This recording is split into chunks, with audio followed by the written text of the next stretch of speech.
Situata në repartin e pediatrisë në Spitalin Real të Shkodrës paraqitet e ngarkuar nga fluksi virozat të sinës.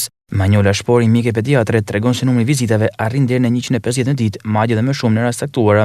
Tipike e kësaj situate është temperatura shumë e lartë. Aktualisht situata në pediatri është një situatë e cila përkon me periudhën epidemiologjike në cilën jena, domethënë përkon me virozat të sinës, të cilat janë në rritje.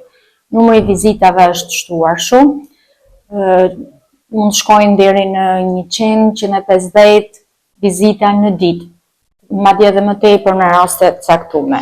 Kryesisht në domenin kemi simptomat e virozave të sinës, pra temperaturat të larta plus minus praninë e shenjave të traktit sipër respirator, hund, rruf, koll, prekje të veshit, dhe komplikacionet e këtyre virozave të cilat janë bronkopneumonit, të cilat ndonjëherë përfundojnë të shtrohen dhe në spital. Tipike e kësaj situate virale është temperatura shumë e lartë me vlera 39-40, e cila është shumë rezistente ndaj antipiretikëve, dhe kërkon durim dhe bashkëpunim me prindin për trajtimin e kësaj situate.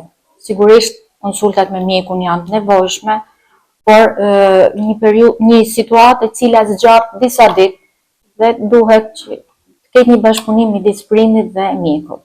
Duke marrë parasysh këtë situatë, në pediatrinë e Shkodrës janë 17 fëmijë të shtruar. Tjetër ka shtrime. Aktualisht janë rreth 17 fëmijë të shtruar.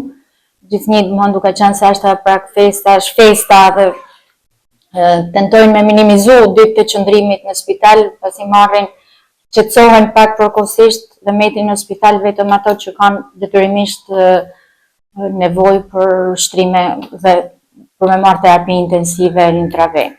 Fatmirësisht deri tani nuk ka ndonjë rast nga Fruthi në Shkodër, ndërkohë Shpori bën apel për kujdes të shtuar në këtë periudhë.